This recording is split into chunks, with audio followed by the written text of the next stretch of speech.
안녕하세요. 저는 평범하게 대한민국에서 한 사람의 아내로, 두 아이의 엄마로, 또 누군가에게 딸이자 며느리로 여겨지며 그렇게 잘 살아가고 있는 한 여성입니다.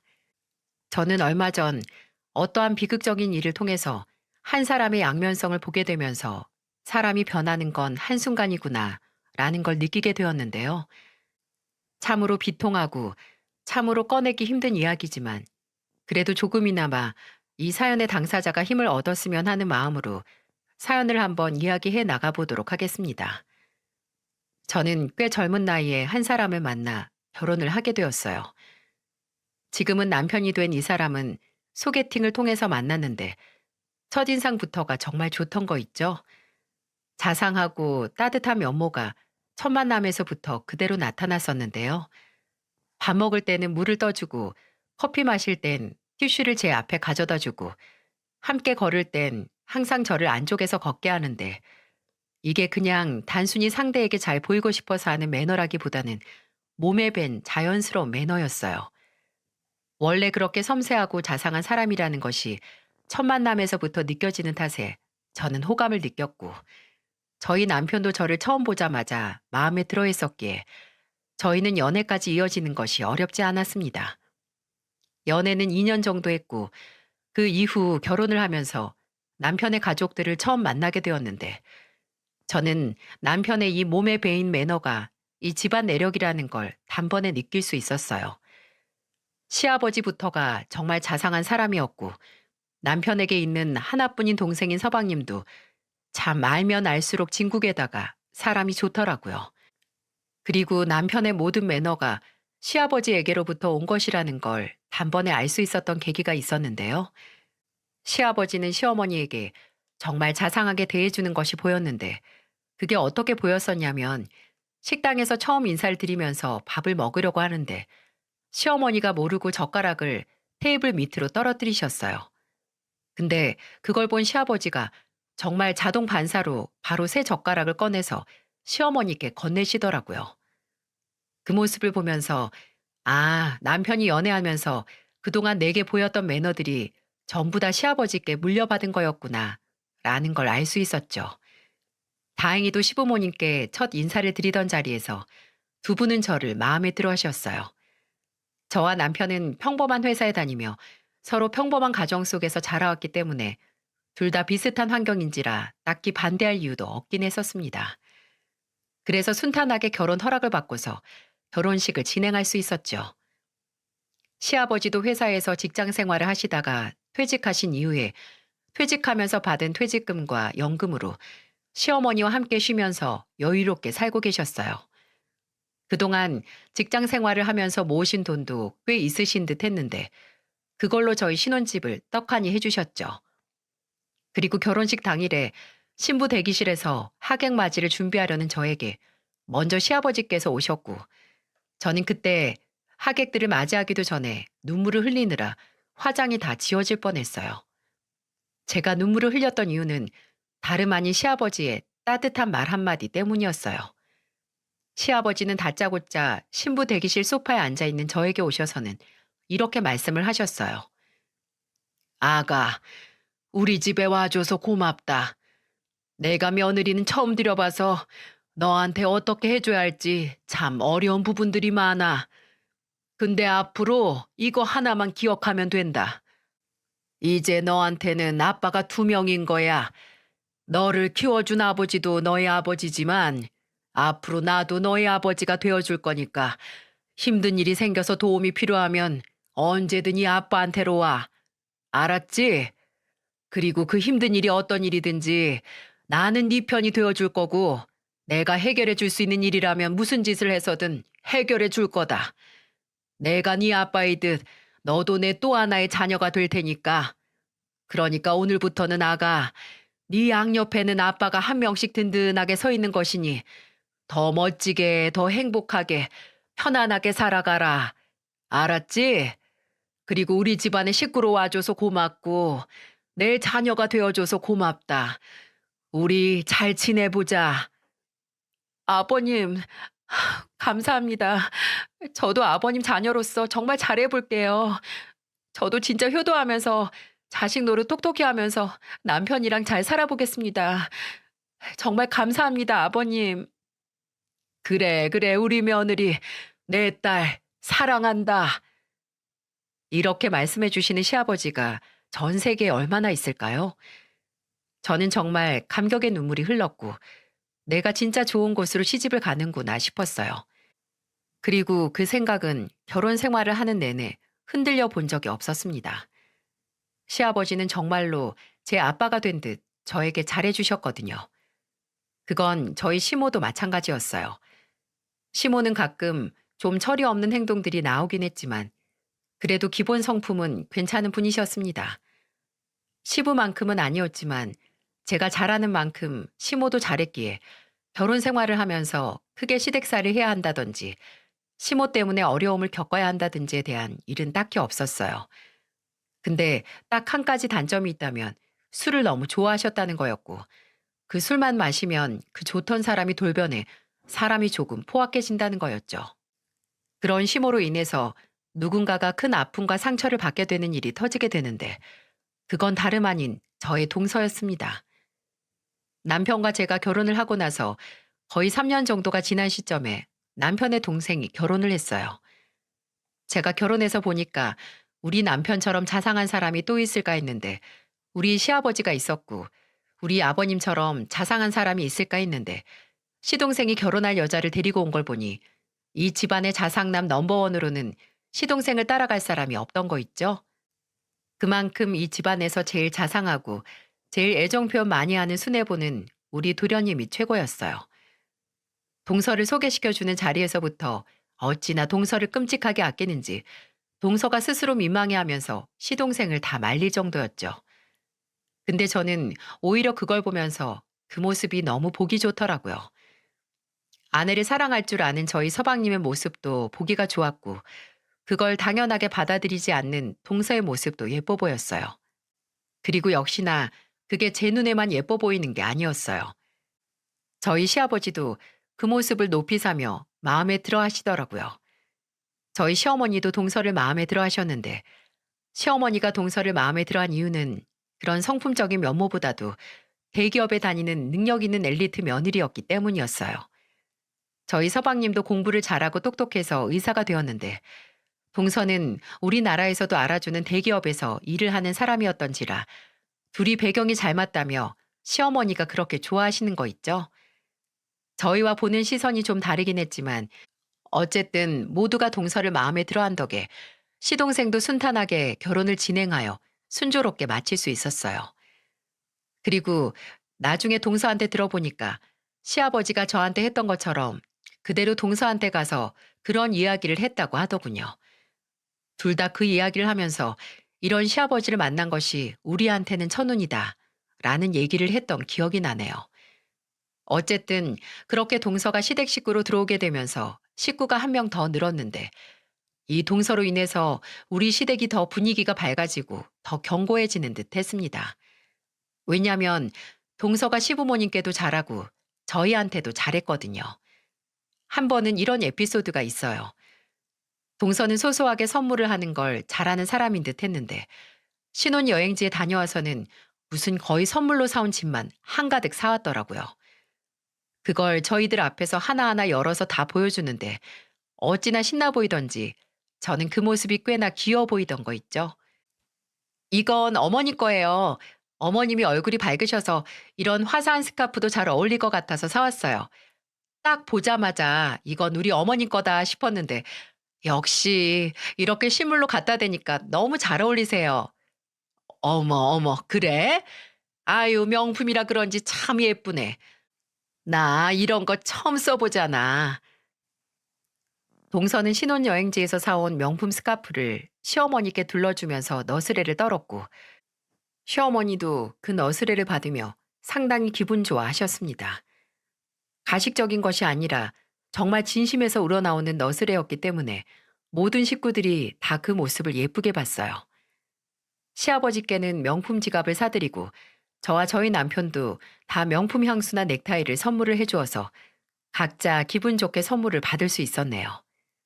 그만큼 동서도 본인 주변 사람들한테 잘하는 사람이었어요.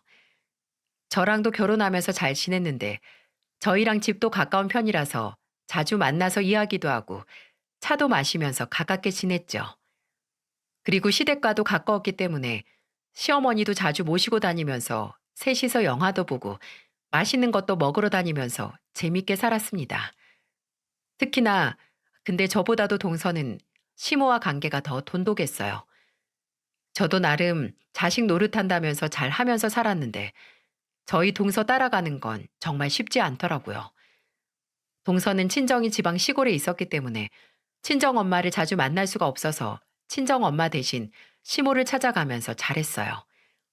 서방님이 일하는 병원으로 모시고 가서 늘 정기검진 받게 해드리고 대기업 며느리 타이틀답게 용돈도 늘 두둑하게 챙겨드리고 같이 여행도 다니면서 진짜 친부모에게 하듯 그렇게 잘하더라고요. 근데 저는 그 모습을 보면서 질투가 나는 게 아니라 보기가 그냥 좋았어요. 그 시댁에 하는 것처럼 동서는 저한테도 잘했기 때문에 질투가 날 수가 없었죠. 동서는 시댁에 어느 정도로 잘했냐면 몇 개 에피소드를 말해드리자면 이래요. 첫 번째로는 결혼하고 나서 얼마 안 되고 시어머니가 한번 크게 앓은 적이 있으셨어요. 독감이 크게 와서 정말 아무것도 못하고 집에만 끙끙거리면서 앓고 있었는데 자식들이랑 며느리들까지 다 직장 생활을 하다 보니까 제대로 돌봐드릴 수가 없었죠. 게다가 그때는 저는 애가 이미 둘이나 있어서 더욱이 시어머니의 병간호를 해드리는 일은 어려운 일이었어요. 저희 서방님도 의사였어도 다른 환자들 봐주느라 어려웠고 그 병원은 입원하는 병원이 아니었던지라 시어머니를 돌봐드릴 수 있는 환경 자체가 아니었고요. 그때 두 팔 걷고 나선 게 저희 동서였어요. 동서는 그 바쁜 대기업에 월차를 며칠씩 내놓고 시어머니가 괜찮아지실 때까지 병간호를 하더라고요. 시아버지가 일을 안 하시기 때문에 옆에 늘 계셨는데도 시아버지까지 독감 옮아서 아프시면 안 된다고 본인이 나서서 시어머니 병간호를 했었어요. 아버님께 들어보니까 동서가 이렇게까지 이야기를 했다고 하더군요. 아버님, 아버님마저 아프시면 안 되니까 저 어차피 월차 며칠 내놨으니까 아버님은 제가 여기 있는 동안에 저희 집에 가셔서 지내세요. 제가 웬만한 기본 반찬들은 다 만들어 놨으니까 식사하시는 것도 문제 없으실 거예요. 요즘 독감 무섭잖아요. 게다가 두 분은 이제 연세도 있으신데 아프시면 큰일 나요. 그러니까 얼른 저희 집으로 가서 계세요. 이렇게 말을 하더래요. 저희 시부는 끝까지 괜찮다고 하는데 동서가 안 괜찮다고 했다며 계속 권유를 해서 어쩔 수 없이 동선의 집에 머물러 계셨다고 하던 거 있죠? 덕분에 시모도 빨리 독감에서 회복될 수 있었고 시부도 편안하게 지낼 수 있었던 것 같아요. 그런데 동서가 시댁에 자란 에피소드는 이것뿐만이 아니랍니다. 저희 시어머니랑 시아버지는 평소에 트로트 예능 보는 걸 굉장히 즐기셨는데 그중에서 특히나 좋아하는 트로트 가수가 있으셨어요. 한 번은 그 가수가 콘서트를 여는데 거길 너무너무 가고 싶어 하시더라고요. 근데 워낙에 티켓팅이 어려운 터라 표를 구할 수가 없었는데 그 표를 어떻게 구했는지 갑자기 온 가족이 다 같이 모여서 식사를 하는 자리에서 동서가 그 가수의 콘서트 표를 딱 꺼내는 거 있죠? 그때 저희 시어머니 반응은 아직까지도 잊혀지지가 않아요. 어머, 어머, 어머나 세상에. 이게 뭐야. 아유, 이거 구할 수도 없는 건데. 안 그래도 어제 내 친구도 걔네 아들이 이거 표 사준다고 했다가 뭐 안 돼서 못 간다고 했었는데 이걸 내가 가네. 내가 가. 어머, 어쩜 좋아. 나 옷도 좀 새로 사 입고 제대로 가서 즐길란다. 어머나 세상에. 우리 며느리 최고. 최고다 우리 며느리.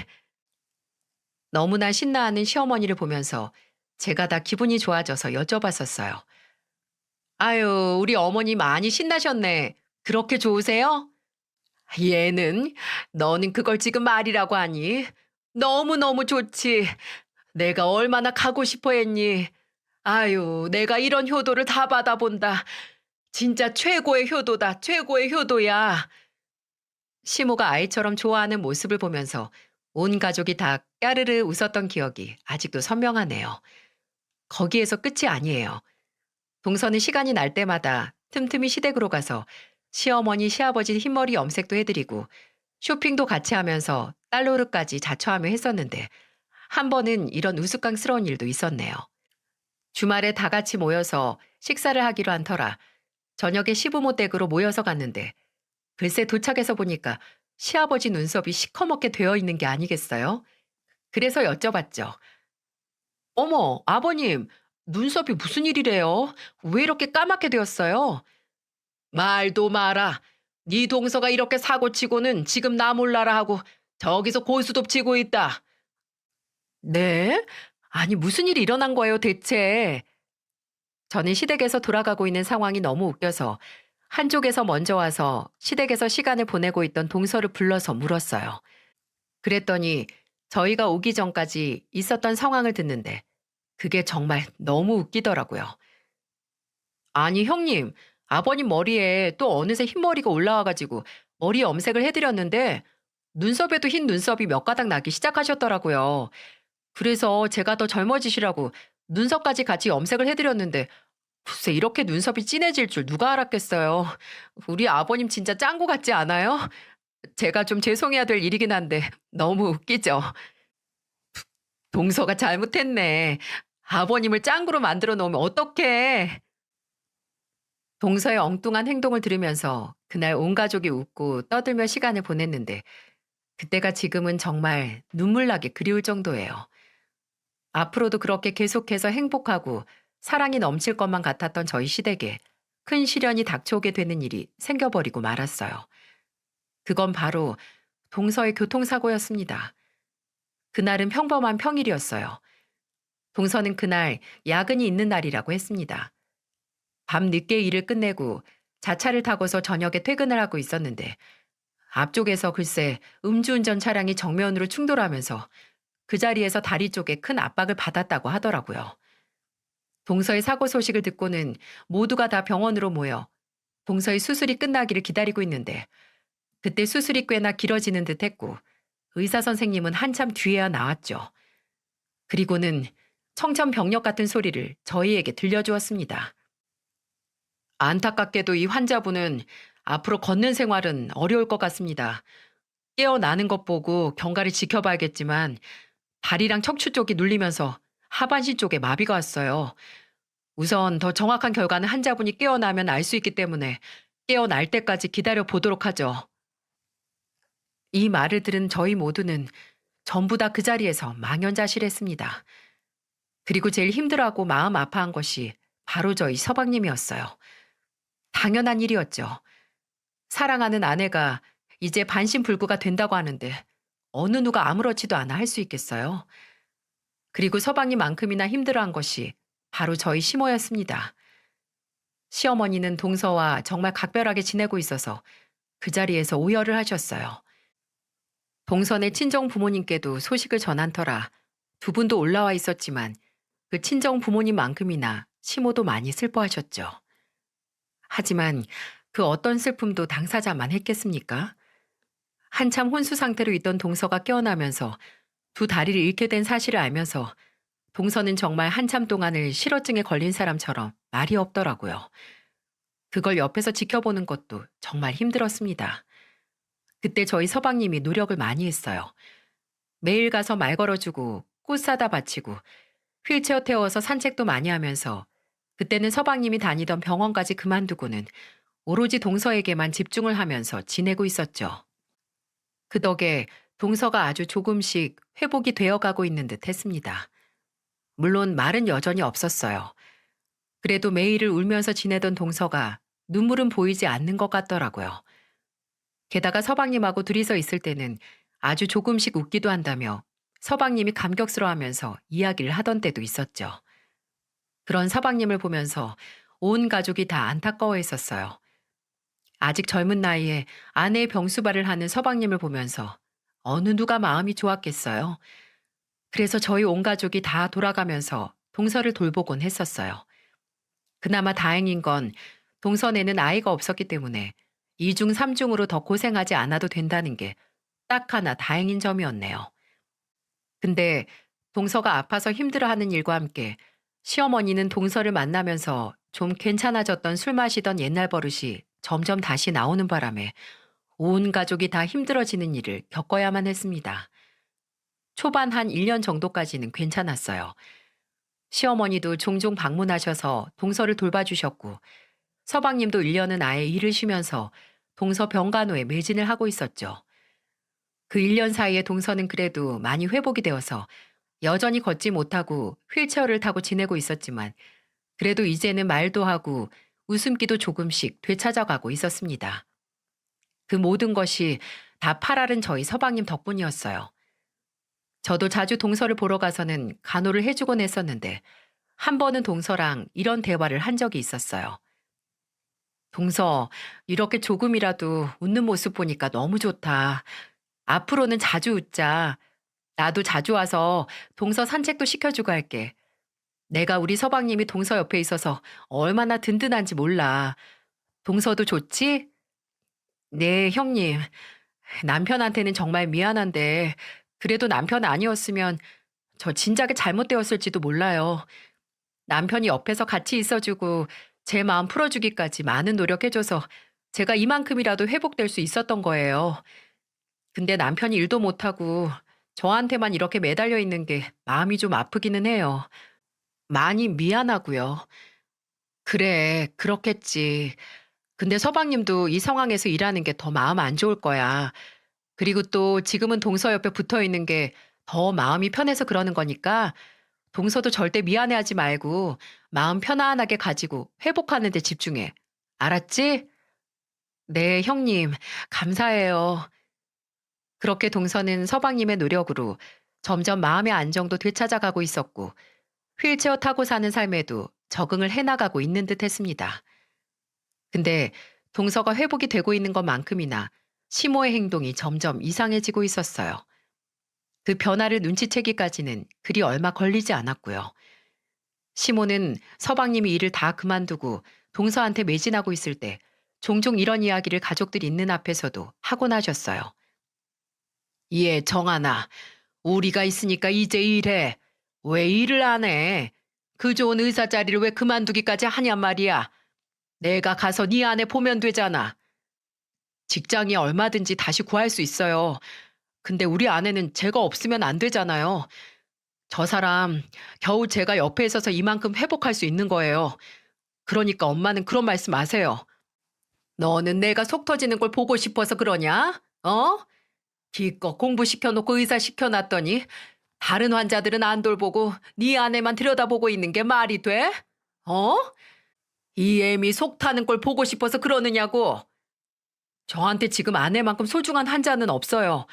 그러니까 이제 그런 말씀 마세요. 저는 이 대화를 들을 때면 시어머니의 심정도 서방님의 심정도 다 이해가 갔어요. 엄마와 남편의 마음인지라 둘 다 부딪힐 수밖에 없겠다 싶었죠. 하지만 문제는 시어머니는 그 엄마의 마음이 점점 도를 지나쳐가고 있다는 거였어요. 시어머니도 초반에는 동서에게 정말 잘했어요. 지극정성으로 돌봐주고 했지만 서방님이 직장을 관두는 걸 보면서부터 조금씩 행동이 달라졌고 1년이 지나가던 시점에서 점점 돌변하기 시작했어요. 그리고 서방님의 모습을 보는 것이 괴로웠는지 다시 술에 손을 대기 시작했고 술만 마시면 포악해지면서 점점 서방님께는 대놓고 동서 병수발 드는 걸 그만하라고 하셨고 어느 순간부터는 동서를 구박하기 시작했습니다. 한 번은 제가 정말 깜짝 놀랐던 기억이 있어요. 그날은 저희 애들을 제 친오빠가 오빠네 아이들까지 싹 다 데리고 놀러를 갔던 때였어요. 애들이 없어 시간 여유가 생겼겠다. 동서에게 가서 서방님과 그 둘 밥도 차려드리고 집 청소도 해줄 겸 해서 동서네 집으로 갔었죠. 서방님께는 미리 그 집으로 가겠다고 연락을 해놨었는데 오늘은 잠깐 외출을 해야 해서 시어머니가 동서를 잠깐 봐주기로 했다고 하더군요. 그래서 저는 그렇게 알고는 동서네 집으로 갔고 그 당시 동서 혼자 집에 있으면서 무슨 일이 생겼을 때 가족 중 어느 누구라도 가서 집으로 쫓아 들어갈 수 있어야 한다며 서방님이 집 비밀번호를 다 알려줘서 이미 알고 있었어요. 그래서 저는 굳이 초인종을 누르지 않고 제가 알아서 비번을 눌러서 들어갔죠. 근데 뭔가 현관에서부터 큰 소리가 들리는 거예요. 저는 이게 무슨 소리인가 싶어서 점점 큰 소리의 근원지로 가는데 그건 동선의 방에서 나는 소리였고 반쯤 열린 동선의 방 문틈새로 보인 광경은 침대에 누워있는 동선은 눈물을 뚝뚝 흘리고 있고 그 옆에서 술에 취한 시어머니가 소리를 고래고래 지르고 있는 모습이었죠. 언제까지 이렇게 우리 아들 힘들게 할 거냐고?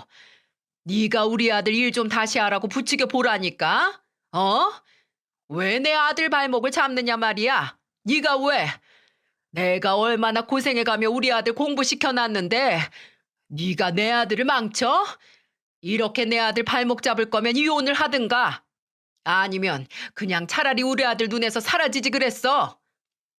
저는 너무나 충격적인 소리에 정말 깜짝 놀라고 말았습니다. 시어머니는 침대에 누워서 꼼짝도 못하고 있는 동서를 향해서 거의 폭언 가까운 수준의 상처되는 말을 하고 있었고 그 소리에 동서는 아무 소리도 못하고 눈물만 뚝뚝 흘리고 있는 듯 했어요. 그리고 시어머니의 소리는 점점 더 격해지고 있었습니다. 내가 진짜 이 꼴 보려고 우리 아들 공부시킨 줄 알아? 이 집 구석에서 너나 바라보면서 살라고 이렇게 해놓은 줄 아냐고. 내 아들 앞길을 막아도 어떻게 이렇게 막어? 네가 뭔데? 네가 대체 뭔데? 저는 여기까지 들으면서 더는 안 될 것 같아서 얼른 들어가 시어머니를 말렸습니다. 어머니, 그만하세요. 동서한테 왜 그러세요? 동서도 이렇게 되고 싶어서 일부러 그런 게 아니잖아요. 지금 제일 힘든 건 동서예요. 그러니까 이쯤 하시고 어머니 얼른 돌아가세요. 그리고 지금 너무 취하셨어요. 모셔다 드릴게요. 얼른 들어가셔서 쉬세요. 내가 왜? 나 하나도 안 취했어. 얘는 이런 소리 들어도 싸요. 그러니까 지 몸 관리 지가 잘했어야지. 도대체 왜 우리 아들이 얘 때문에 이런 꼴을 당해야 하냔 말이야. 어머님, 말씀이 지나치세요. 어디 동서가 일부러 그랬어요? 동서가 사고가 나고 싶어서 난 거냐고요. 어머님도 잘 아시면서 왜 그런 식으로 말씀을 하세요? 지금 너무 흥분하셨으니까 오늘은 이만 돌아가세요. 이제 곧 서방님도 올 시간이에요. 다 필요 없어. 내가 조만간 쟤네들 이혼시킬 거야. 당장에 이혼시켜버릴 거라고. 시어머니는 급기야 해서는 안 될 말까지 하면서 동서에게 소리를 질러댔고 저는 그런 시어머니를 말리며 오늘은 이만 집으로 돌아가시라며 얼른 집을 나서게 했습니다. 집에 모셔다 드린다고 했지만 극구 반항하며 알아서 가신다고 하는 어머니를 보내고 울고 있는 동서에게 가서 물었어요. 동서, 어떻게 된 일이야? 이거 한두 번 일어난 일 아니지? 그동안에 계속 절에 오셨던 거야? 네, 몇 개월 됐어요. 술만 드시면 꼭 오셔서 이혼하라고 말씀하시는데 저도 남편한테 일 다시 시작하라고 하고 싶은데 정말 제가 남편 없이 혼자서 지낼 수 있는 엄두가 안 나요. 저 어떻게 해야 할까요, 형님? 남편 생각하면 당연히 일 다시 하라고 해야 하는데 제가 아직은 마음의 준비가 안 됐어요. 지금도 옆에 누군가가 없으면 침대에서 혼자 휠체어로 옮겨가지도 못하는데 진짜 저 너무 앞길이 캄캄해요, 형님. 아휴, 동서, 왜 그동안 말을 안 했어? 나한테라도 말을 했었어야지. 아휴, 불쌍한 우리 동서. 저는 동서를 안아주며 함께 울고 위로해 주었어요. 근데 동서도 저랑 대화를 하면서 결단을 내린 듯 싶더라고요. 그 뒤로 서방님이 오자 일을 다시 시작하라고 이야기를 했고 저도 같이 서방님을 설득하면서 서방님은 일을 다시 시작하고 동서에게는 간병인을 붙여서 이제 혼자 있는 것도 적응하는 법을 익히기로 했습니다. 이 이야기를 시모에게 제일 먼저 전했는데 시모가 이 이야기를 듣더니 정말 좋아하더라고요. 얼마나 신나하던지 정말 어린아이처럼 좋아하시던 거 있죠? 아유, 그래야지. 진작에 그랬어야지. 잘 됐다. 너무 잘 됐다. 너무너무 잘 생각했어. 시어머니는 거의 방방 뛸 듯이 기뻐하셨어요. 그걸 보는 저희 마음도 좀 놓이더라고요. 하지만 시어머니가 이때부터 진짜 본격적인 빌런 짓을 시작하실 줄 누가 알았겠어요? 이때부터는 동서의 눈물에 피눈물이 일어나는 일들이 마구잡이로 일어났고 그 피눈물의 모든 원흉은 전부 다 시어머니였습니다. 저희는 이제 집에도 평화가 찾아오겠다 싶었어요. 다른 것도 아닌 시어머니가 걱정하고 힘들어 하시던 서방님의 문제가 해결되었으니까요. 하지만 이때부터 저희 시댁 집안의 불행이 시작이었어요. 시어머니는 그 뒤로 동서에게도 다시 잘하고 예전처럼 돌아갈 줄 알았는데 전혀 아니었어요. 오히려 이때부터는 술에 취하든 취하지 않든 또 다른 압박을 시작했고 이때부터가 진짜 전쟁이었죠. 시어머니는 동서에게 계속해서 이혼을 하라고 난리를 치기 시작했어요. 서방님이 일 시작한 뒤로는 다 잘 지내는 줄만 알았는데 아니었네요. 어느 날 동서가 엉엉 울면서 전화가 왔길래 저는 놀라서 전화를 받았습니다. 그리고 그 뒤로 충격적인 사실을 듣고 말았죠. 형님, 저 진짜 어떡해요? 저 정말 너무 힘들어요. 진짜 어쩜 좋아요. 어머니가 너무 미워요. 정말 너무너무 끔찍하고 미워요. 왜 그래, 동서? 무슨 일이야? 어머님이 또 어쨌길래 그래? 글쎄, 아까 어머니가 집에 와서 뭐라는 줄 아세요? 저보고 이혼하래요. 우리 남편 선자리 알아보고 있다고 저만 깔끔하게 헤어져 주면 이제 앞길 다시 창창해질 거라면서 저보고 이혼하라고 하시는 거 있죠? 어떻게 그러실 수가 있어요? 어떻게 저한테 그것도 어머니가 그러실 수가 있냐고요. 제가 그동안 어머니께 얼마나 잘했는데요. 저 진짜 어머님이 너무너무 싫어요. 너무 미워요. 뭐? 그게 진짜야? 아니, 어머님이 어떻게 그러실 수가 있어? 그래서 동서는 뭐라고 그랬어? 정말 너무하다고 했어요. 어쩜 저한테 그러실 수가 있냐고. 절대로 남편이랑 안 헤어질 거라고 했어요. 근데 형님, 저도 얼마나 고민을 많이 하고 있겠어요. 저도 제 남편 발목 잡고 싶지 않아요. 저도 옆에서 남편 모습 보는 거 힘들다고요.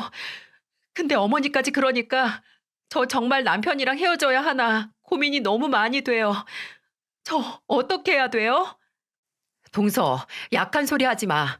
그건 서방님이 절대로 용납 못하는 거 알잖아. 둘이서 헤어질 거였으면 진작에 헤어졌을 거고 서방님도 진작에 도망갔을 거야. 근데 아니잖아. 지금 서방님 일 시작한 것도 다 동서 때문인데 약한 소리 하지 마. 우리도 서방님이 조금이라도 약한 모습 보이면 당연히 망설여지고 고민이 되겠지. 근데 지금 그런 상황이 아니잖아. 서방님은 지금 동서만 생각하고 있는데 동서가 그렇게 약한 모습 보이면 어떡해. 그러지 마. 그런 생각 하지도 말고 어머님은 내가 말려볼게.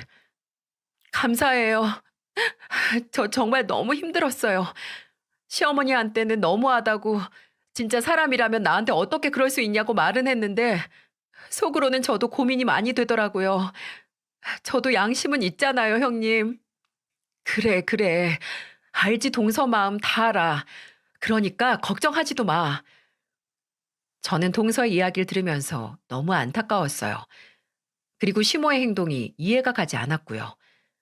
어떻게 서방님이 일을 시작하자마자 떡하니 있는 동서를 놔두고 선자리를 준비할 수 있는지 이해가 안 되었죠. 하지만 시모의 문제는 동서를 괴롭히는 것으로 끝나지가 않았어요. 시모의 술버릇은 동서가 들어오면서 시모에게 늘 너스레를 떨면서 은근슬쩍 술을 못 마시는 쪽으로 구슬리기를 잘했고 그 덕에 시모가 술을 많이 마시지 않고 포악한 모습을 꺼낼 일 없이 잘 지낼 수 있었죠. 근데 동서가 그렇게 되고 나니까 다시 시모를 말릴 사람이 없다 보니 시모는 옛날 모습으로 점차 돌아가고 있었는데 그게 이때는 거의 클라이막스로 되어가고 있었어요.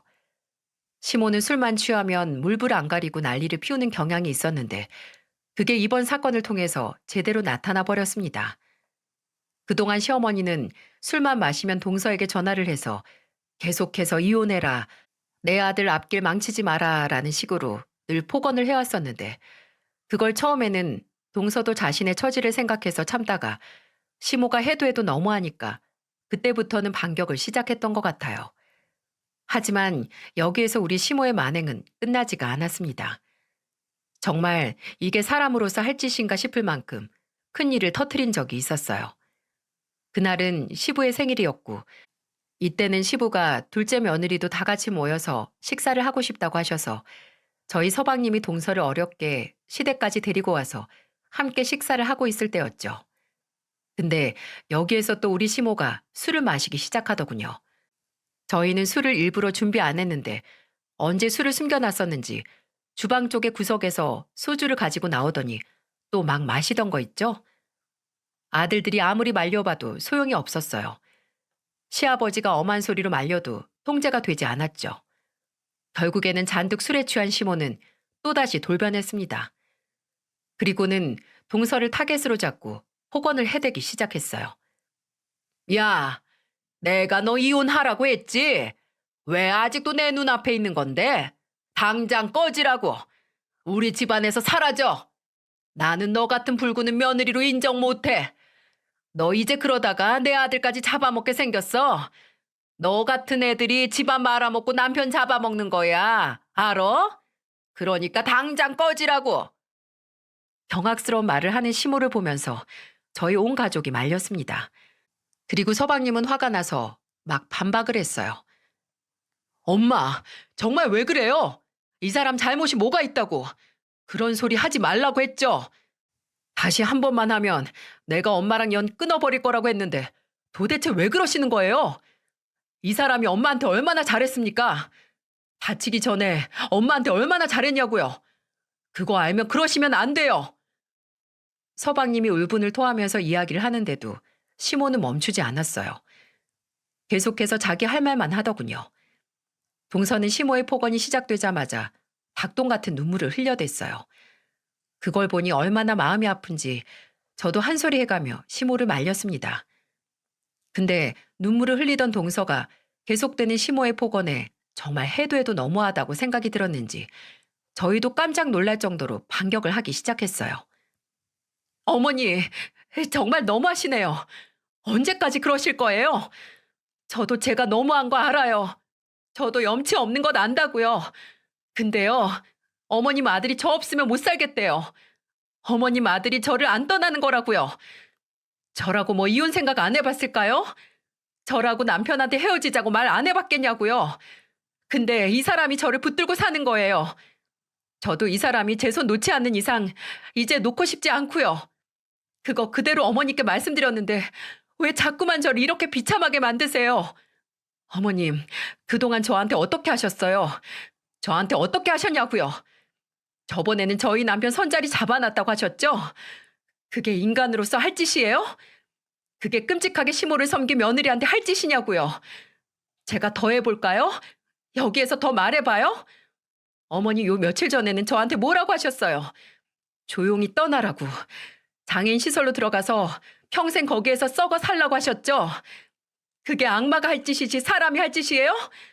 근데 어떻게 끝까지, 어떻게 오늘도 이러세요? 동서는 피눈물을 뚝뚝 흘려가며 거의 절규하듯이 이야기를 했습니다. 근데 저는 시동생의 손자리를 알아본 것까지는 알고 있었지만 장애인 시설로 들어가라고 했던 것은 몰랐기 때문에 너무나도 큰 충격을 받을 수밖에 없었어요. 근데 이건 저뿐만이 아닌 듯 했습니다. 그 자리에 있던 서방님과 저희 남편, 그리고 시아버지까지 모두가 다 깜짝 놀랄 만한 일이었죠. 그 뒤로 더욱 놀라 자빠질 만한 일이 터지고 말았습니다. 그건 바로 시아버지의 시어머니 참교육이었어요. 시아버지는 평소에 시어머니에게 끔찍하게 잘했던 사람이었기 때문에 그 누구도 예상을 하지 못한 짓을 하셨어요. 그건 바로 시모의 뒤통수를 후려친 짓이었습니다. 한 대를 팍 때리더니 그때부터는 마구 사정없이 때리기 시작했어요. 아유, 당신 뭐야? 당신 왜 이래? 날 왜 때려? 이 인간아, 네가 인간이야? 네가 그러고도 사람이냐고. 지금까지 그런 만행을 저질렀었단 말이야. 정말 미친 거 아니야? 왜 정신을 못 차리는 거야 대체? 내가 술 마시지 말랬지? 당신이나 진짜 정신병동에 가볼래? 어? 당신이야말로 정신병동에 들어가서 거기서 한번 썩어 봐야 정신 차리겠냐고. 왜 이래? 내가 뭘 잘못했다고? 내가 뭘 했는데? 이래도 못 깨달어? 이래도 모르는 거냐고? 안 되겠다. 당신은 정말로 정신을 좀 제대로 차려야겠어. 당장 따라와. 첫째 너 당장 차에다가 시동 걸어. 지금 당장 정신병원으로 간다. 이 여자 이거 알코올 중독 치료 받아야 돼.